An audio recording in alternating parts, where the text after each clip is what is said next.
በፓኪስታን ዋና ከተማ ኢስላማባድ በደረሰም የሽብር ጥቃት እስካሁን ድረስ 12 ሰዎች ህይወታቸው ሲያልፍ 27 የሚሆኑት ደግሞ መቁሰላቸው ተገልጿል። Pakistan's interior minister says 12 people have been killed. በአፍጋኒስታን የሚገኘው የፓኪስታን ታሊባን ታጣቂ ኃይል ጥቃቱን ፈጽሞብኛል ስትል ፓኪስታን አስታውቃለች። ታጣቂ ኃይሉም ለጥቃቱ ኃላፊነቱን ወስዷል ነው የተባለው። ኢስላማባድ ህንድ በጀርባ የምትጋልበው የቲቲፒ ታጣቂ ተደጋጋሚ የሽብር ጥቃት እያደረሰብኝ ነው ስትል ወቀሳም አሰምታለች። በፓኪስታን ወታደሮች ጥቃት ከደረሰባቸው በኋላ ወደ አፍጋኒስታን በመሸሽ በካቡልና ኒው ዴልሂ ትከሻ ላይ በመተማመን የቲቲፒ ቡድን ጥቃት መፈጸሙን የምትገልጸው ፓኪስታን ቡድኑን የሚረዱ አካላት ከድርጊታቸው የማይቆጠቡ ከሆነ አጸፋችን ይከብዳል ስትል በእጅጉ አስጠንቅቃለች። የህንድ ውጭ ጉዳይ ሚኒስቴር ግን ይህን የፓኪስታንን ክስ መሰረተ ቢስ ነው ሲል አጣጥሎታል። ፓኪስታን ያልተጨበጠ መረጃ በማሰራጨት ኒው ዴልሂን እየከሰሰች ነው ሲሉ የህንድ መከላከያ ሚኒስቴር ቃል አቀባይ ራንዲር ጃይዋል በኤክስ ገጻቸው ላይ ማስፈራዋል። ቃል አቀባዩ አክለውም ፓኪስታን ይህን የተሳሳተ መረጃ የምታሰራጨው በህንድ ላይ የውሸት ትርክት ለመፍጠር ሆን ብላና በሀገሯ ውስጥ ያለውን ውጥረት አጀንዳ ለማስቀየር ብሎም ለጦርነት መዘጋጀትን የሚያመላክት ቅድመ ትንኮሳ ነው ሲሉ ገልጸውታል። ህንድ ዓለም አቀፉ ማህበረሰብ የፓኪስታንን አሳሳች ክስ መስማት የለበትም ስትልም ይፋ አድርጋለች። የህንድ መግለጫ የወጣው የፓኪስታኑ ጠቅላይ ሚኒስትር ሻባዝ ሻሪፍ ህንድ በኢስላማባድ ለተፈጠረውና የ12 ሰዎች ለሞቱበት የቦምብ ጥቃት እጁ አለበት ማለታቸውን ተከትሎ እንደሆነም የዘጋርዲያን ዘገባም ያመለክታል። በፓኪስታን የደረሰው የሽብር ጥቃት ከ10 ዓመታት በኋላ ከባድ ነው የተባለ ሲሆን በሰርጎ ገቦች ጥቃቱ እንደተፈጸመ የኢስላማባድ ባለስልጣን ወቁልኝ ነው ያሉት። በአፍጋኒስታን የመሸገው ራሱን የፓኪስታን ታሊባን ብሎ የሚጠራው ቡድን ታሪክ ታሊባን ፓኪስታን ወይንም ቲቲፒ የተሰኘው ቡድን የሽብር ኢላማውን በሀገሪቱ የፍትህ ተቋማት በዳኝነት ስራ ላይ በነበሩ ባለሙያዎች ላይ እንደሆነ የገለጹት የፓኪስታን ሀገር ውስጥ ሚኒስቴር ሞይሲን ናቂብ ናቸው። ጥቃት ፈጻሚዎቹ ማጥፈተው መሰወራቸውን ነው ሚኒስትሩ የተናገሩት። በምዕራባዊ ግዛት ብዙ ህዝብ በሚሰበሰብበት የደረሰው ጥቃት የፓኪስታንን መንግስት በእጅጉ ያስቆጣ ከመሆኑ ባሻገር ዓለም አቀፍ ኤምባሲዎች የሚገኙበት መሆኑም ጉዳዩን ውስብስብ አድርጎታል። የቲቲፒ ቡድን በፓኪስታን ላይ ከ600 በላይ ጥቃቶችን በዚህ ዓመት መፈጸሙ የተዘገበ ሲሆን አሁን ላይ የደረሰው ግን ከባለፈው የከፋ መሆኑን የፓኪስታን መከላከያ ሚኒስቴር ካዋጃም አሲፍ ከገለጹ በኋላ ፓኪስታን ጦርነት ውስጥ ናት ብለዋል። እንደ ፖለቲካ ተንታኞች ኢስላማባድ ጦርነት ውስጥ ነኝ ስትል መናገሯ አንድምታው ቀላል አይደለም ነው የሚሉት። በአንድ በኩል ከህንድ ጋር ከባድ ፍጥጫ ሊፈጠር ስለሚችል ከወዲሁ ለመዘጋጀት አንድም ከአፍጋኒስታን ሊመጣ የሚችል ያልተጠበቀ ጥቃት ስጋት በመጋረጡ ብሎም በሀገር ውስጥ ባለው የፖለቲካ ሽኩቻ በተለይ ሃይማኖት አዘል የሆኑ ጉዳዮች ኢስላማባድን የሚፈትኑ ከመሆናቸው አንጻር ሀገሪቱ ከባድ አጣብቂኝ መግባቷን አመላካች ነው ይላሉ።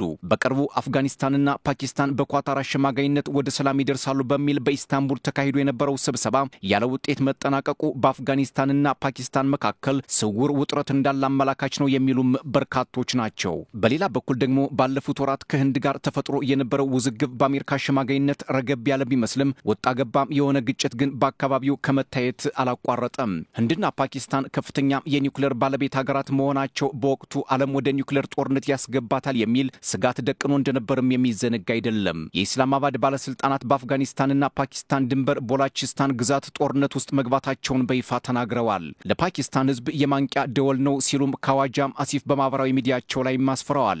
የኒውክሌር ጦር መሳሪያ የታጠቁት ጎረቤታሞቹ ህንድና ፓኪስታን በፈረንጆቹ 1947 ከብሪታንያ ነጻ ከወጡና ሁለት ሀገር ከሆኑ በኋላ 3 ጦርነቶችን እንደተዋጉ ይነገርላቸዋል። ካንዱ በስተቀር የሁለቱ ጦርነቶች ምክንያት ደግሞ የሁል ጊዜ እሳት ጫሪዋ የካሽሚር ግዛት እንደሆነች የታሪክ ምሁራን ይናገራሉ። ህንድና ፓኪስታን ለሁለት ከመከፈላቸው በፊት ሂንደስታን የሚል የወል ስም ነበራቸው። እንግሊዝ ግን ለሁለት ከፈለቻቸው። ከዚህ በኋላ ህንድና ፓኪስታን ቀንደኛ ጠላቶች ሆነው እስካሁን ድረስ ዘልቀዋል ይላሉ አጥኚዎች። በፈረንጆቹ 2019 ህንድና ፓኪስታን ከኒውክሌር ጦርነት አፋፍ ላይ ደርሰው እንደነበር መረጃዎችም ያሳያሉ። ባለፉት ወራት ህንድ ከፓኪስታን ጋር ያላትን የንግድና አየር ቀጠና መዝጋቷ ሁኔታውን ይበልጥ እንዲከርም አድርጎት ቆይቷል። የኢስላማባድን ሰሞናዊ ጥቃት አስፈሪና ስጋት ያንዣበበበት ወይንም ዲፕሊ ኦምኒየስ ሲሉ ተቀማጭነታቸውን በዋሽንግተን ያደረጉት የመካከለኛው ምስራቅ ፖለቲካ ምክትል ዳይሬክተር አዳም ዊንስተን ይናገራሉ። አሁን ላይ በፓኪስታን የደረሰው ጥቃት ሀገሪቱ በቀጣይ ከባድ ፈተና እንደተጋረጠባት አመላካች ነው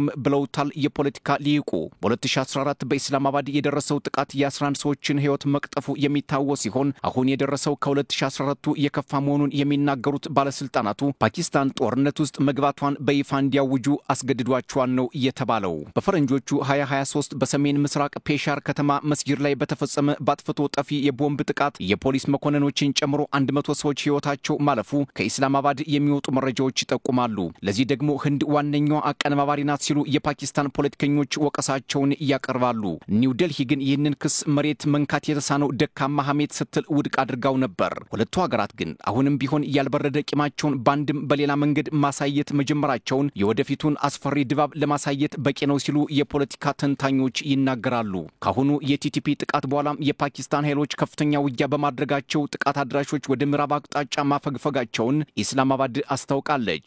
የፓኪስታን ታሊባን ታጣቂዎች ጥቃት በካቡልና በኢስላማባድ መካከል ውጥረት እንዲከርም አድርጓል ነው የተባለው። ባለፈው ሳምንት ፓኪስታን በአፍጋኒስታን ድንበር የአየር ጥቃት መፈጸሟም የሚታወስ ሲሆን የካቡል ባለስልጣናት አጸፋ ለመመለስ ሲዝቱ እንደነበርም የሚዘነጋ አይደለም። ምናልባት አሁን ላይ የፓኪስታን ታሊባን በእጃዙር በመጠቀም ካቡል በኢስላማባድ ላይ ጥቃት ሳትፈጽም እንዳልቀረች መላመቶች በርከት እያሉ ነው። ነገር ግን በ2021 አፍጋኒስታንን የተቆጣጠረው የአፍጋን ታሊባን ቡድን ይህን የፓኪስታንን ወቀሳ አይቀበለውም። በአፍጋኒስታንና ፓኪስታን መካከል አሁን ላይ የተቀሰቀሰው ግጭት ከሁለቱ ሀገራት ባሻገር ደግሞ በሶስተኛ ወገን ጣልቃ ገብነት የምትከሰሰው ህንድ በጉዳዩ ላይ የምትሳተፍ ከሆነ በሶስቱ የደቡብ እስያ ሀገራት መካከል የሚፈጠረው ግጭት በዩክሬን፣ ሩሲያ፣ በመካከለኛው ምስራቅና በሱዳን እርስ በርስ ጦርነት ለምትፈተነው ዓለም ሌላ ሸክም እንዳይፈጥርባት ከወዲሁ ስጋት ጋርጧል።